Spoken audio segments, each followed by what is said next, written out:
네, 화면 공유를 했는데요. 화면이 보이시는지요? 네, 네, 일단 시작을 해보겠습니다. 저는 김동환이라고 하고요.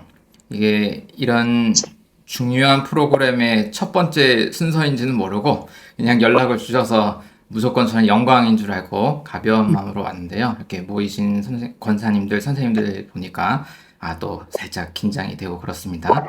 일단 제목은 청년이 떠나는 교회에 미래가 있을까라는 제목인데요.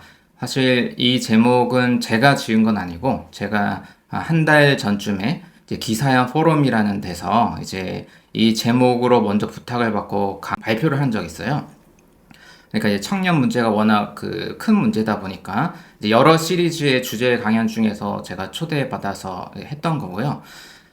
이 제목을 보고 사실 저는 청년들을 조금 많이 만나고 있는데 어떤 청년들은 왜 자꾸 우리한테 미래 그러냐? 왜 우리한테 다음 세대 자꾸 그러냐? 이러면서 제목 가지고도 불평하는 얘기가 조금 있더라고요. 그래서 그래서 저도 이거 제목 내가 지은 건 아니고 교회에서 좀 이렇게 부탁해서 한 거야. 이렇게 했는데요. 그게 뭐냐면 그만큼 여러 세대의 분들이 한 자리에 모여서 같이 대화를 할 그 시간들이 조금 규모가 있는 교회든 작은 교회든 조금 많이 부족한 상황이구나. 네, 그런 거를 좀 많이 느꼈습니다. 그래서 아마 권사님들이나 선생님들 계신 교회는 사실 청년들과 아주 잘 함께하고 있는 교회들도 있을 거고 약간의 어려움이 있을 교회도 있을 것인데요. 제가 어떤 보편적인 대답을 드릴 수 있는 건 아니고 제 경험을 토대로 이야기를 나누고자 합니다.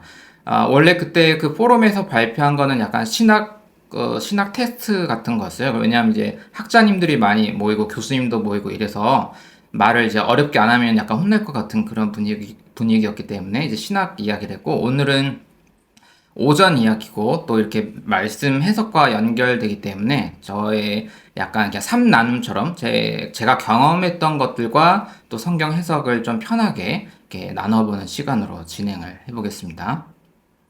네, 성경 본문을 우리가 아까 읽어서 이제 넘어가겠고요. 일단 제 소개 겸 그리고 이 주제에 대해서 제가 그렇게 사실 엄청 자격이 있는 건 아니지만 이제 어떻게 이 이야기를 하게 됐는지 좀 말씀을 드려보려 합니다. 일단 저는 20대에 교회를 다니기 시작했고요. 지금 나이는 딱 40이 됐어요. 그래서 20대야 교회를 처음 들어가 봤고 그전에는 교회를 들어가 본 적도 없고요.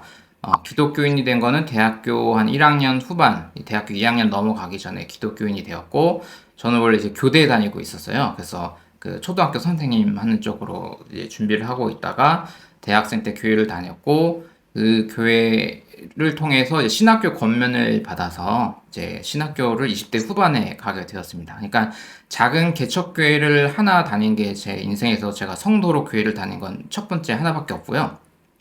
그리고 이제 그와 더불어서 기독교 동아리 IBF라는 곳을 통해서 사실 제가 기독교인들을 처음 만나게 돼서 기독교 동아리 청년들 그리고 작은 교회였지만 청년들이 그래도 좀 있는 교회였어요. 이제 그렇게 신앙생활을 시작했고요. 신학교를 이제 졸업하고 나서 여기 이제 화면 왼쪽 위에 보면 이제 조금 교회 공간 이쁘게 있는 교회 있잖아요. 이제 거기서 청년 사역을 이제 4년 정도 했습니다. 그래서 저는 지금은 저렇게 축도를 하진 않고 많이 제가 생각이 많이 바뀌게 되었는데요.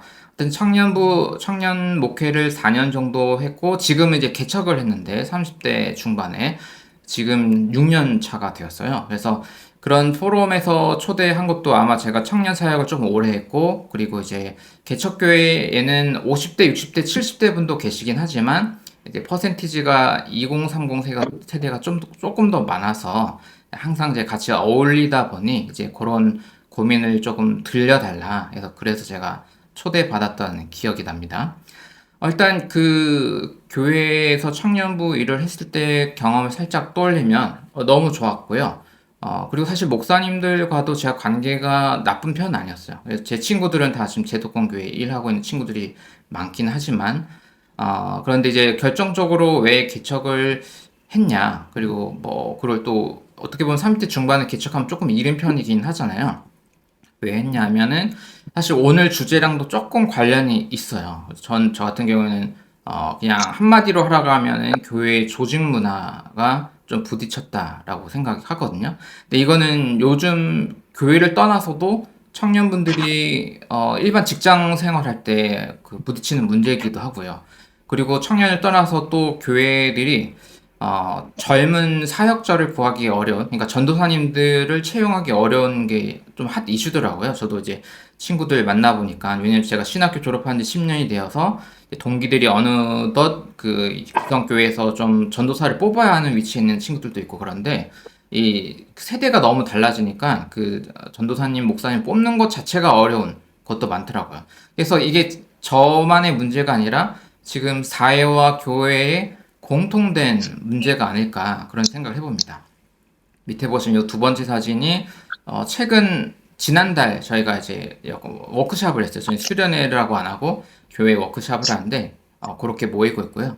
지금 저희가 줌으로 만나서 이야기를 나누잖아요. 그래서 저도 코로나 전에는 줌으로 이렇게 온라인으로 누군가 화상으로 대화를 하거나 이런 경험이 없었거든요. 근데 이제 코로나 지나면서 교회가 저는 사실 오프라인 교회로 시작을 했다가 코로나 때 이제 온라인으로 참여한 사람들이 생겨나다 보니 교회가 그냥 온라인, 오프라인 교회가 됐습니다. 화면에는 오프라인으로 이제 서울에서 모임을 했지만 전국 각지에서 사실 모이긴 했어요. 그래서 서울에 있는 친구분들보다 지방에 있는 친구들도 많고 이렇게 섞이면서 그 코로나가 끝났다고 해서 제가 저희는 다시 그냥 오프라인 교회로 하겠습니다 이렇게 하기 좀 애매해서 온라인, 오프라인을 이제 동시에 하는 교회가 되었습니다. 그래서 교회를 시작한 날짜가 이제 2018년 9월이고 지금 이제 2024년 10월이잖아요.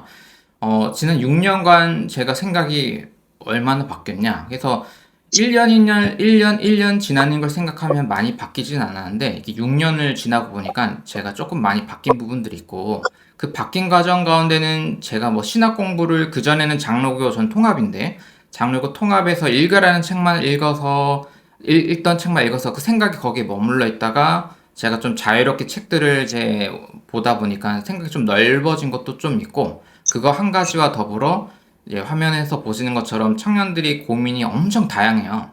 그 다양한 고민 있는 청년들을 이제 매번 계속 만나다 보니까 이분들을 위해서 내가 어떤 목회를 해야 될까라고 계속해서 만남의 과정 가운데 제가 바뀌는 부분들이 있더라고요.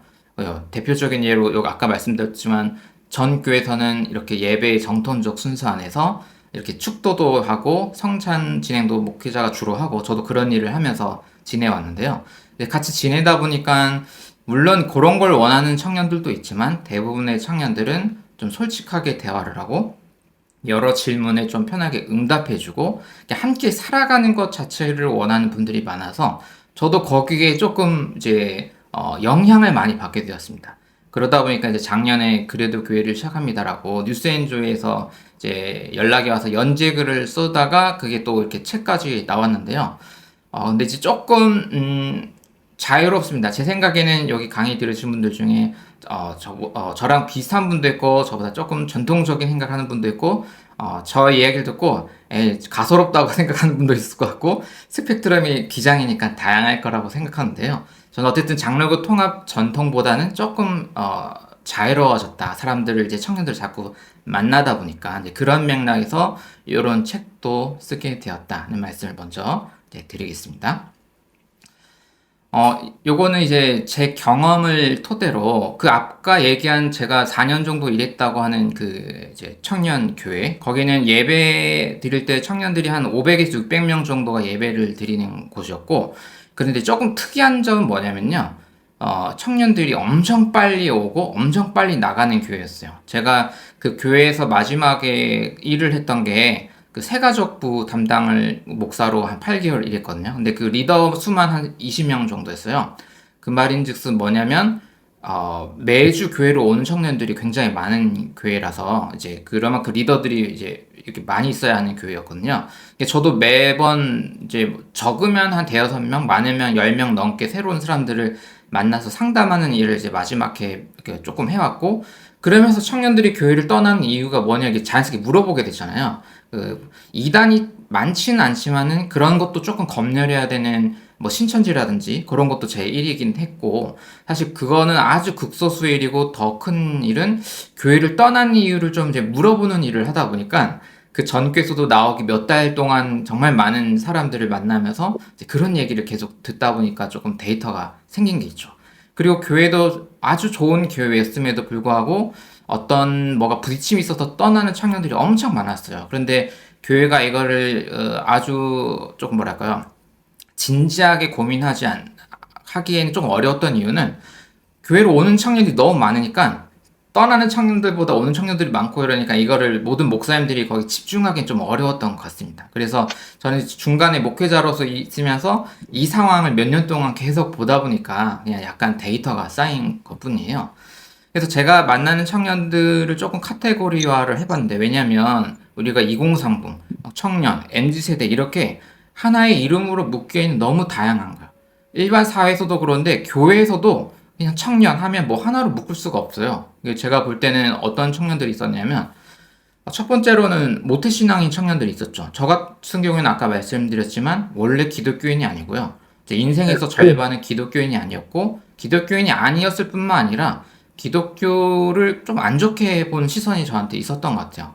조금 불편하게 생각했던. 그러다가 지금 완전 이제 기독교에 푹 빠져가지고 지금 이렇게 되었는데요. 근데 이제 모태신앙인 친구들 만나면, 저랑도 너무 달라서 색다르더라고요. 어릴 때부터 그 문화에 있다 보니까 뭔가 그런 교회 문화가 몸에 내면화되어 있는데, 근데 제가 옆에 보면 긍정적, 부정적 이렇게 해놨잖아요. 뭐가 있냐면, 모태신앙이어서 굉장히 이걸 좋아하는 친구들도 있는데, 어떤 친구들은 모태신앙이어서 이 스트레스가 굉장히 그 청소년기 때부터 보통 엄청 누적된 친구도 많았어요. 제가 이게 왜 공감이 되냐면, 그 청년부 일을 하기 전에 제가 신학교 다닐 때는 청소년 일을 이건 했어요. 왕날이고 그건 네. 콩날이고요. 중학생들을 이제 하는 일을 했는데, 그 중학생 수도 이제 몇백 명 있는 약간 조금 큰 교회에서 청소년들을 만났는데, 교회를 너무 좋아해서 막 알아서 오는 애들 수와 약간 부모님의 약간 좀 무서워서 부모님 혹은 부모님이랑 같이 오니까 어쩔 수 없이 교회로 오는 청소년들을 봤을 때 어쩔 수 없이 오는 청소년 수가 조금 많았어요. 그러다 보니까 이 청소년들이 그때부터 스트레스가 좀 쌓일 수도 있겠구나. 저는 이거를 이제 어떻게든 극복해내려고 몇 년간 노력을 했었는데, 신학교 다닐 때. 그런 식으로 스트레스가 내면화된 경우에는 이게 엄청 레디컬을 하더라고요. 이게 모태 신앙인 친구들이지만. 그래서 조금 이게 다양했습니다. 그리고 저처럼 성인이 돼서 자기가 진짜 궁금해서 교회를 온 기독 청년들도 있잖아요. 그런 청년들 같은 경우에는 모태 신앙인 친구들과 조금 다르게 내용 정리가 조금 중요한 친구들이 좀 더 많았고, 혹은 그게 아니라면 그냥 관계망을 새로 쌓는 게 매우 중요한 청년들이 많았습니다. 그리고 이런 거랑 상관없이 그냥 교회를 다니는 친구들 중에 한 축에는 그냥 교회 문화가 좋아서 오는 친구들. 제가 전에 일했던 교회는 사실 찬양 팀이 굉장히 퀄리티가 뛰어난데요. 그냥 그런 찬양 집회 때문에 다니는 사실 친구들도 많고, 그런 친구들은 오늘 저희가 얘기하는 이런 주제랑 조금 별개인 것 같아요. 그런 대형 집회, 찬양 집회로 모이는 친구들은. 그리고 공동체 어쨌든 뭐 교회가 무슨 말을 하든 간에 어쨌든 친교 모임이 필요해서 오는 청년들도 사실 있습니다. 그게 하나의 중요한 니즈니까요. 그래서 연결돼서 어떤 불안이나 외로움이나 삶의 어떤 고민들이 있어서 그거를 해결하고자 오는 친구들도 있고, 그러니까 기독교 교리라든지 뭐 삼위일체가 어쩌고 뭐 제도권 예를 들어 저 같은 장로교니까 장로교의 역사 이런 거는 정말 관심이 없고, 어떻게든 그런 삶의 숙제가 중요한 문제들인 친구들 많아요. 이게 맞다 그르다 이런 문제는 아니고요. 네, 그러해 보였다는 거죠. 그런데 또 어떤 청년들은 진짜 진지하게 기독교 내용에 관심이 많아서 고민이 있는 친구들도가 있는데, 거기도 또 갈리죠. 한쪽은 교회가 말해준 메시지에 매우 동의가 돼서 즐겁게 오는 친구가 있는데, 한쪽은 교회에서 말하는 거 말고 이제 자기가 신앙 서적도 보고 유튜브도 보고 알아서 공부를 하다 보니까 교회에서 오는 성경 공부나 설교를 비교해 봤을 때 이게 뭔가 질문들이 막 생겨나는 친구들도 엄청 많은 거예요. 저 같은 경우에는 이제 대안적인 개척교회를 하다 보니까 요 후자, 그러니까 새로운 질문과 고민이 생긴 친구들을 지난 몇 년간 계속해서 지금 만나고 있어요. 네, 그런 상황입니다. 그래서 청년이라고 해도 사실 하나의 그런 걸로 다 묶을 순 없고, 만약에 여기 권사님이시면 아마 교회에서 리더시잖아요. 이게 교회에서 이런 고민을 한다고 하면 모든 청년을 포용할 수는 없거든요. 그래서 우리 교회가 커버하고 품을 수 있는 청년은 어떤 타겟팅일까를 좀 구체적으로 정해서 계획을 짜는 게 도움이 될 수도 있을 것 같습니다. 청년 안에서도 너무나 다르기 때문에 그렇죠. 그럼 청년들은 어떻게 하냐? 일단 기존 교회를 조용히 다니는 친구들도 있어요. 저도 저희 교회는 안 나가지만 그냥 기성 교회를 그대로 잘 다니는 친구들을 이제 종종 친하니까 만나는 친구들도 있고요. 그리고 어떤 친구들은 이제 교회 안에서 개혁의 목소리를 내죠. 임원도 해가지고 그 청년 목사님이랑 맞짱 뜨고 안 되면 담임 목사님 찾아가고 이렇게 열심히 하는 친구들이 있는데 제 경험으로는 대부분 잘 안 통해요. 잘 조금 져가지고 그래서 이분들이 상처를 제일 많이 받아요. 그냥 교회에서 뭔가를 너무 교회를 사랑해서 목소리를 내는 친구들이 제일 상처를 받고 어떻게 되냐면 교회를 어떻게 보면 가장 미워하는 친구가 되기도 해요. 이게 왜냐면 교회를 너무 사랑했었어가지고 교회를 약간 얘기했듯이 그냥 난 노래가 너무 좋아요. 아니면 교회 나 친구들 만나고 싶어 이런 친구들은 이렇게까지 목소리 내고 깊이 들어가진 않거든요. 그래서 미움도 크지 않아요. 그런데 청년들이 만약 교회를 많이 미워한다. 그거는 보통 교회를 너무너무 좋아하고 그래서 리더에게 막 좀 이렇게 얘기도 하고 목사님한테 얘기도 하고 이런 친구들이 이게 계속해서 꺾일 때 그리고 그게 불합리하다고 느낄 때 교회를 많이 미워하게 되는데 문제는 교회를 미워하게 되면 이게 하나님을 향한 마음도 많이 식어져 버려요. 이게 보통 사람이 인간 관계 속에서의 관계가 어떠냐가 신앙이랑도 영향을 많이 주는데요. 이제 권사님급의 레벨로 평생을 자기 스타일로 신앙을 해오신 분은 괜찮으실 것 같아요. 근데 이제 2030 청년들은 조금 그런 관계 영향이 자기 신앙의 컬러에 영향을 엄청 많이 줘요. 되게 예민해요. 그래서 좀 그런 문제가 있고. 그래서 그 중에 몇몇 친구들은 그럼 나는 대안적인 교회를 찾아볼래. 이제 서치를 해갖고 막 찾아보는 거죠. 혹은 나는 교회 없이 그냥 혼자 살래. 이런 친구들 가난한 성도가 정말 많아요. 그러니까 교회에 대한 관심이 없어진. 근데 기독교에 관심이 없는 건 아니에요. 기독교에 관심이 많은데 교회에는 흥미가 없어진 친구들 많고, 그리고 조금 더 가면 종교에 완전 무의미해진, 종교가 의미가 없어진 친구들. 저는 요거 코로나 기간에 이런 친구들 많이 만났어요.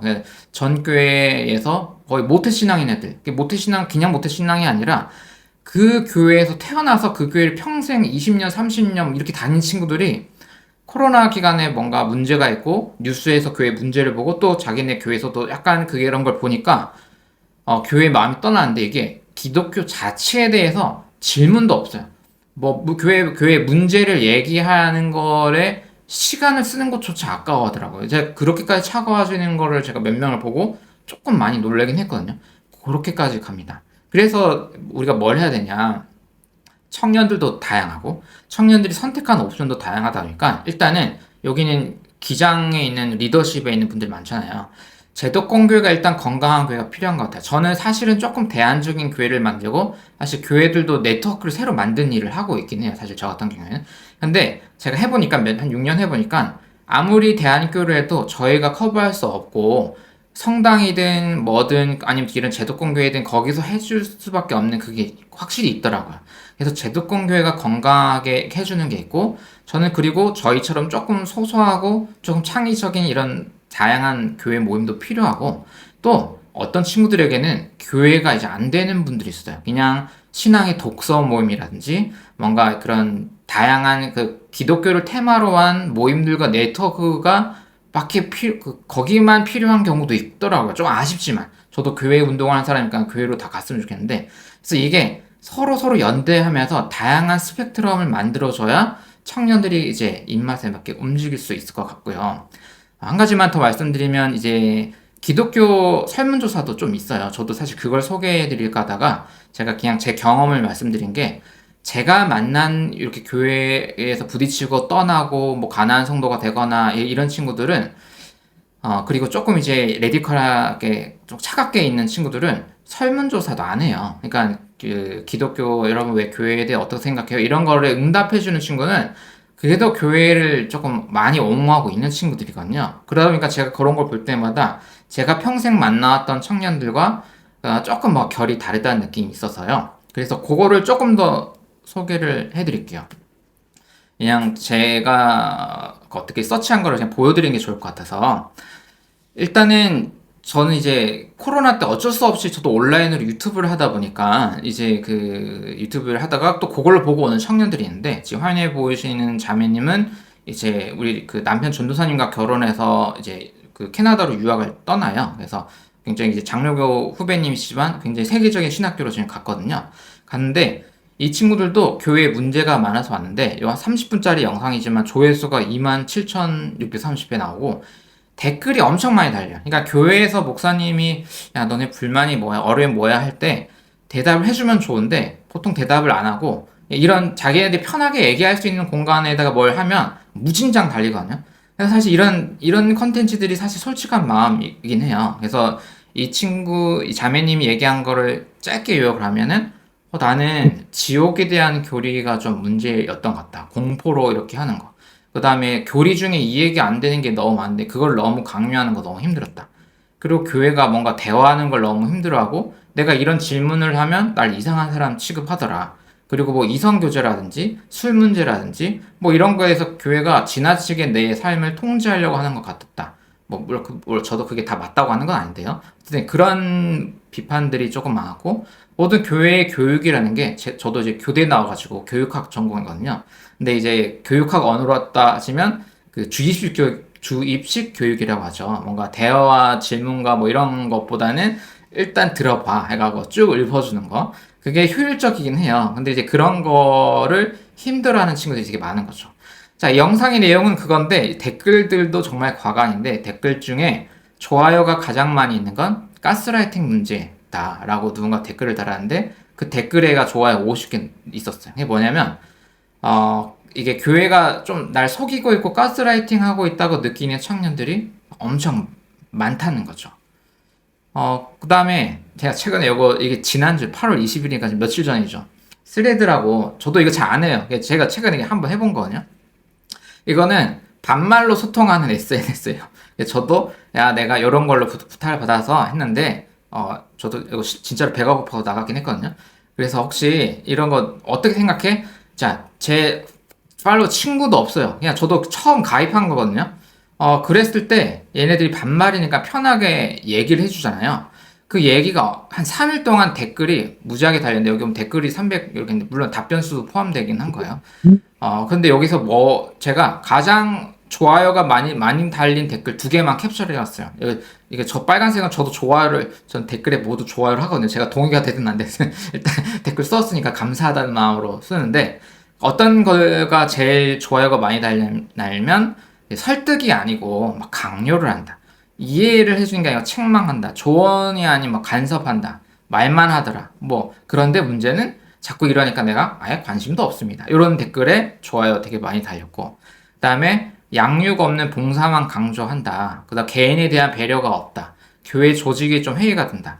영혼 없는 목회자들과 중직자들 이런 거 그래서 이 문제 때문에 교회 떠난지 나도 4년이다. 이런 거에 좋아요가 이게 수십 개 달리는 거예요.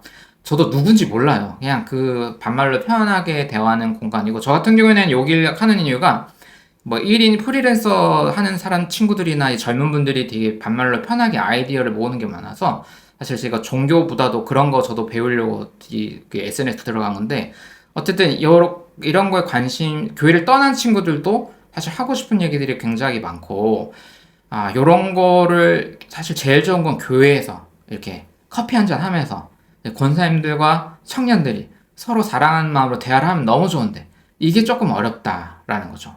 이게 얼마나 어렵냐면요. 제가 청년부 목사 일을 할 때 같이 일하는 목사들이 5명쯤이었어요. 그러니까 그만큼 청년부가 크니까 혼자 못하거든요. 근데 저는 조금 이제 나이가 상대적으로 어렸고 청년들과 이제 겹치니까 청년들이 사실 이런 얘기를 저한테 조금 하는 편이긴 했어요. 근데 이게 목사님들이 만약에 이런 식으로 약간 책망하거나 약간 이런 것 같다 하면 청년들이 절대 말 안 해요. 청년부 목사님인데도 그리고 뒤에서만 얘기를 하고 그럼 청년들은 모여서 목사님들은 모여서 우리 청년들 어떡하지 이런 얘기를 하는데 내가 만난 이 청년들은 자기들 엄청 할 말 많은데 이 상황이 너무 오래 가더라고요. 그래서 그렇게 저렇게 청년이 부흥하고 많은 교회조차도 사실은 소통이 조금 쉽지 않은 그런 부분들이 있다. 이거는 그냥 짧게 시간상 하고 넘어가면, 근데 저도 목사지만 이제 청년은 사실 아닐 수도 있긴 한데, 청년으로도 좀 오래 살아왔다 보니까 그냥 제도 그런 감각으로 말씀을 드려보면, 저도 아까 교회를 하나 다녔다고 했잖아요. 작은 개척교회를 하나 다녔고, 목사를 하는 이유는, 그러니까 그 교회에서 저한테 신학교 추천해서 저도 친구들, 고향, 뭐 이런 직업 다 포기하고 신학교를 간 거잖아요. 그거는 저는 세상 모든 목사님들이 제가 만난 목사님 같은 줄 알았고, 세상 모든 교회가 제가 처음 다닌 이 작은 교회인 줄 알았는데, 이게 트러블이 너무 많아요, 사실. 그래서 저는, 내가 약간 너무 환상을 가지고 왔구나 해서, 솔직히 저가 이 지난 교회에서 너무 헌신했던 시간이 조금 아까운 건 솔직히 좀 있거든요. 이게 청년들도 교회에서 헌신하고 섬길 때 배신감이 느낀다면 약간 그런 게 아닐까라고는 그 공명되는 게 저도 사실 조금 있고, 조직만은 말씀드렸지만 조금 그런데 이게 저만의 문제가 아니라는 게, 제가 지난주도 지금 인도네시아 선교하는 선교사님 동기 친구 만나고 동네 친구 목사님 만나고 했는데, 무슨 얘기를 했냐면, 제가 한 학기, 한 학년 졸업했던 인원이 350명 정도였어요. 장르가 좀 크니까. 근데 지금 10년이 지나서 지금도 교회 현장에서 일하고 있는 친구 몇 퍼센트 정도 되는 거 같냐? 할 때 30%도 안 되는 것 같다고 얘기해요. 그럼 나머지 70% 친구들 어디 갔냐? 연락도 안 돼요. 저도 어디 갔는지 모르겠어요. 보통 대부분 조직 문화나 이런 거에 팽당해서 어떻게 지내는지 모르겠어요. 근데 그 사람들 누가 챙기냐? 아무도 안 챙기죠. 사실 그냥 조용히 사라지는 거예요. 그래서 직업을 잘 바꾸면 너무 다행이다라고 사실은 저희끼리는 그렇게 얘기하고 있어요. 그만큼 이 상황이 조금 안 좋아서 저희들도 교회 안에서의 지금 이 세대 차이가 엄청 크거든요. 저도 그 청년 그 강의 와라 강의할 자격이 없어요. 저도 사실 그 정도 내공이 아니거든요. 근데 제가 불려가는 이유는 그만큼 지금 30대, 40대 목회자가 뻥 뚫렸다는 얘기거든요. 뭔가 목소리를 낼 수 있는. 그러면 청년들과 연계해서 그 세대에서 같이 동행할 수 있는 교육자도 굉장히 수가 적은 거죠. 저는 그게 어떤 조직 문화 문제라고 생각하고요. 이 문제를 해결할 수 있냐, 교회가 하면 좀 쉽진 않아서, 저 같은 경우에는 만약에 저보다 좀 어린 신학생이나 전도사님이 있다면 그냥 이제는 N잡으로 준비를 해야 돼. 여러 가지 일을 하면서 교회를 해야 우리가 교회를 사랑하는 마음으로 오래 일할 수 있다라고 생각을 해요.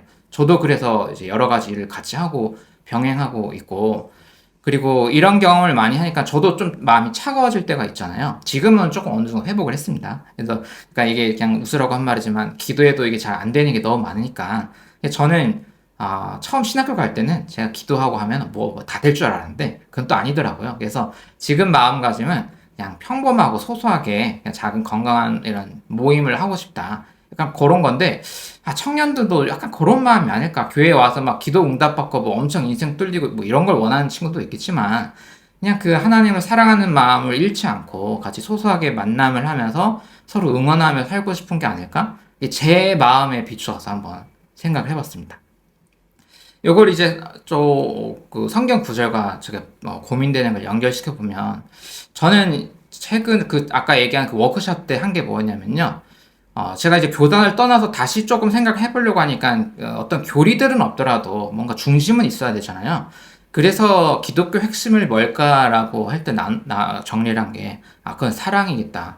예수님도 구약 성경을 하나님 사랑 신명기, 이웃 사랑 레위기 말씀으로 종합을 하시잖아요. 물론 바리새인들도 했던 얘기를 다시 짚어준 건데, 기독교는 핵심이 사랑이지 어떤 교리나 전통 시스템은 조금 아닌 것 같고, 그거는 우리가 서로 사랑하기 위해 돕기 위한 보조 장치라고 생각을 했습니다.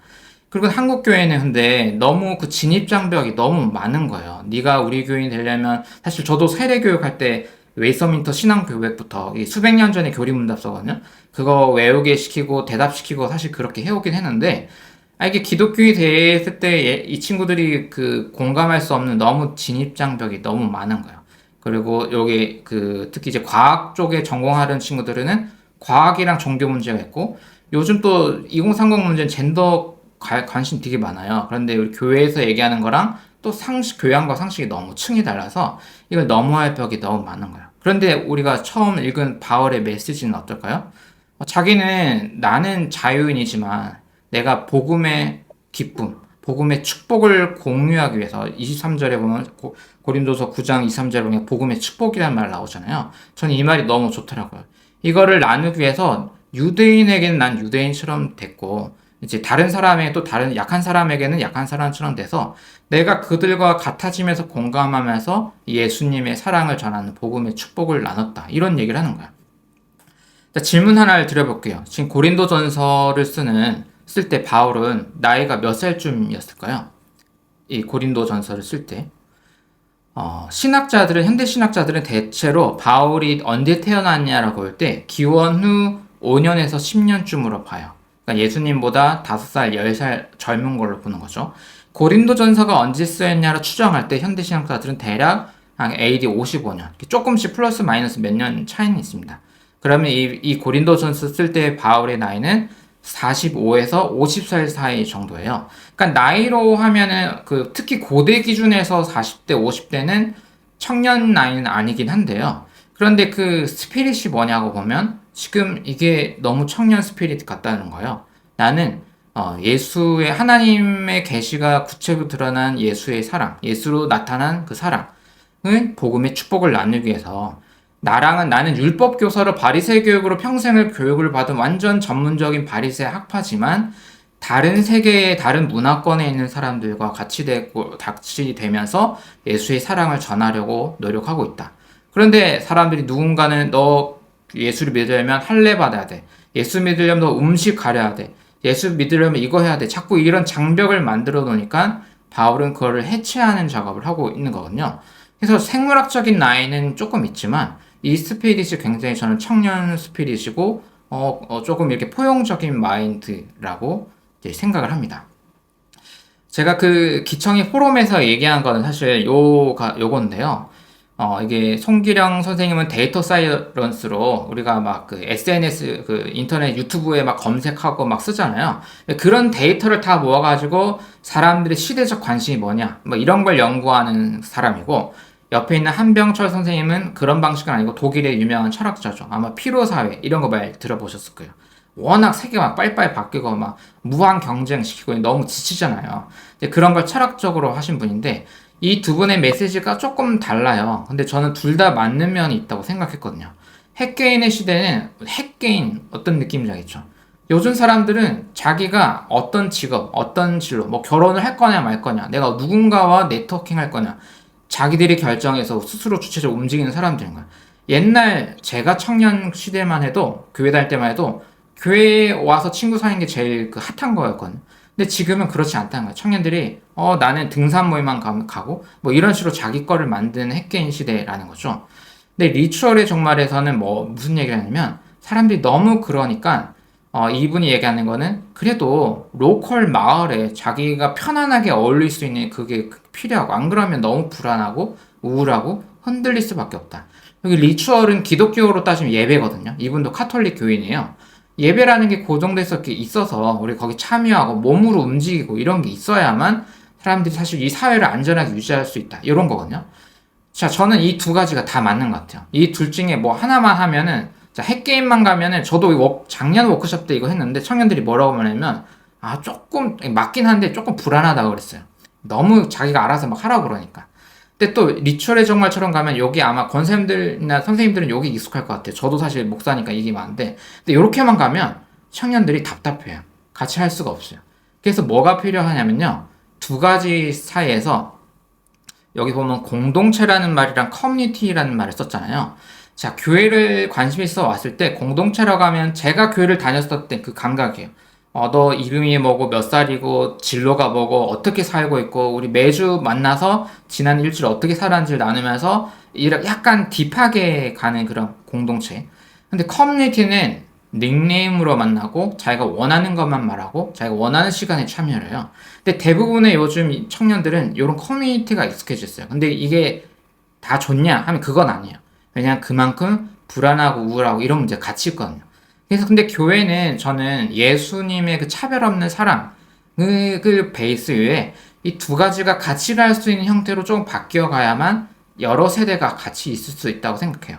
저는 되게 작은 한 30명 정도 아주 작은 모임인데도 불구하고 어떤 친구는 저 완전 좀 공동체 조금 막 이렇게 자주 만나고 이러고 싶어 하는 친구 있고요. 어떤 친구는 한 달에 한 번, 아니 몇 달에 한 번, 그냥 온라인으로만 소통하고 싶고 막 이래요. 이게 니즈가 너무 달라서 어느 거 하나로 하면은 어느 한쪽을 다 나가라 이렇게 되거든요. 그래서 저가 이제 약간 섞여진 모임이 돼서 요런 유연성을 필요로 하고 그러려면은 이제 너 이런 신앙생활하는 그 기독교 아니니까 나가 이런 방식의 배타적인 언어가 줄어들고 이 모임에 올 때 안전하다고 느낄 수 있어야 오는 거죠. 그러니까 청년들이 교회를 떠나는 이유 중에 하나는 안전하지 않은 것 같아 라고 해서 자기가 마음 편한 곳을 찾아서 떠나는 거가 있기도 하거든요. 그래서 이런 키워드가 조금 필요한 것 같습니다. 네, 이제 금방 마무리를 하겠습니다. 네, 여기까지 제가 들었을 때 이런 생각, 저도 이렇게 생각하는데 그 청년들이 항상 맞냐? 저렇게 SNS 자기 교회 비판하고 막 이렇게 교회 떠나고 저도 다 맞다고 생각하지가 않아요. 왜냐면 제가 청년들 어쩌다 보니까 거의 10여 년 청년 목회부터 계속 같이 하고 있잖아요. 뭐가 냐면 자기가 자기 컨트롤 안 되는 경우가 되게 많아요. 그러니까 교회를 비판을 엄청 하지만 그러면 그렇다고 뭐가 네가 해보라고 할 때 잘하냐 하면은 그게 안 되는 경우도 더 많고 사실 여기 이렇게 월요일 오전부터 이렇게 수련회로 이렇게 예배로 참여하는 분들은 사실 자기 컨트롤이 되시는 거잖아요. 이렇게 예배도 참여하고 더 공부하고 그리고 그 시간이 1년, 2년이 아니라 약간 제가 볼 때는 좀 평생으로 몸에 배어서 엄청난 습관으로 성실하게 해내신 분들이 많잖아요. 사실 그거를 못 따라가긴 해요. 그래서 항상 옳은 건 아니고 그런데 뭐가 필요하냐면 기회가 좀 주어져야 된다는 거죠. 그러니까 교회가 만들어질 때 이제 권사님들이 만약 20대일 때 보면 교회가 부흥기고 아마 제 생각에 저도 그랬는데 리더로 하면서 실수도 좀 많이 해보셨을 거 아니에요. 그런 거 통해서 자기가 만들어지잖아요. 그런 기회가 조금 적어요. 왜냐하면 이미 교회는 만들어졌고 너네가 와서 실험해볼 공간이나 이런 건 좀 없다라는 게 좀 많거든요. 제가 청년부 목사 할 때도 굉장히 큰 교회가 있는데 시스템이 너무 세가지고 얘네들이 와서 실험을 하고 할 게 없었어요. 그냥 하면은 고작 야 청년부 안에서 너네끼리 뭐 해봐 약간 요 정도를 용인해 줄 수 있는데 너네가 여름엔 뭘 해야 되고 막 재정은 어떻게 이거를 조금 엄청 자유롭게 하지 못했거든요. 그러니까 그 교회의 장로님 권사님 투표할 때도 약간 사실은 청년부 예배 시간을 일부러 하기도 하긴 했어요. 청년들이 약간 그냥 너네만의 세상을 살아 약간 요렇게 되다 보니까 무슨 문제가 있냐면 비판은 많이 하지만 진짜 그 전체 교회의 중요한 의사결정에 참여해서 실수도 해보고 피드백도 받아보고 뭐 이런 경험이 있냐면 그게 좀 없어요. 어떻게 보면 이럴 수도 있죠. 너네 어차피 못할 거잖아. 우리가 할게. 너네 하고 싶은 거 해. 약간 이런 느낌도 조금 있다 보니 청년들이 실수를 통해서 자기 감각을 찾아갈 기회가 너무 없더라. 라는 게 조금 문제인 거야. 근데 우리 사회에 제 생각에 우리가 어른이라고 하는 사람은 당연히 잘 못할 거 아는데 실수해도 좋으니까 한번 너 이거 해볼래? 그리고 조금 안 좋은 결과 생기면 내가 다시 도와줄게. 내가 이거 다시 수정해보고 또 다시 해보자라고 옆에서 동행하면서 이렇게 해줘야 되는데 약간 그런 느낌의 따뜻한 어른들이 교회에 조금 적은 게 아닐까? 그런 고민이 있어요. 그러다 보니까 제가 청년들 어울리지만 같이 오래 지내다 보니까 이분들도 훈련이 필요해. 근데 이 훈련이 제가 옛날처럼 야 너네 와서 아침에 이거 큐티하고 맨날 뭐 감상문 올려 이런 식으로 하면 큰일 나요 이제는. 근데 제가 청소년 일할 땐 좀 그렇게 했었어요. 제가 큐티하고 막 이렇게 했는데 지금은 같이 우리가 어떤 모습을 추구해야 될까? 그러면 어떤 훈련이 필요하고 왜냐면 훈련이 필요하다는 건 청년들도 알아요. 왜냐면 자기 마음대로 안 되거든요. 자기 마음대로 일찍 일어나서 뭐 하고 자기는 성경 보고 싶은데 그게 안 되는 거 알고 다 아는데 그럼 어떤 모습이 필요하고 어떤 훈련이 필요할까를 같이 해서 강압적이지 않은 방식의 뭔가 영성 교육 시스템이 좀 필요한 것 같아요. 이미 다 짜놓고 이 판에 들어와 하면 다 떠나거든요. 그리고 마지막으로는 우리가 아까 바울의 언어로 복음의 축복을 나누는 교회인데 이건 어쩔 수 없이 교회가 모든 걸 청년들에게 하라고 할 수는 없잖아요. 그러면 교회 리더십 있는 분들이 청년들이 실수해도 좋고 바꿀 수 있는 게 어디까지고 근데 우리가 미안한데 이거는 우리 교회 정체성이다. 요거는 바꿀 수 없어 하는 게 뭔지를 잘 정리해 놔가지고 청년들한테 조금 공유해서 이렇게 알려주는 것도 좋을 것 같아요. 그래서 한번 요거 범위 안에서 아니면 예산이면은 이 예산은 교회에서 써야 되는 요 중요하니까 요 예산 한번 너네가 뭐 해볼래? 대신 검사도 잘 맡아야 돼. 이렇게 도와주면서 그 영역을 하면서 대화를 통해서 만들어가는 그런 게 필요하지 않을까. 저는 그렇게 생각해 보겠습니다. 네, 일단은 제가 준비한 건 여기까지라서 이렇게 마치도록 하겠습니다. 감사합니다.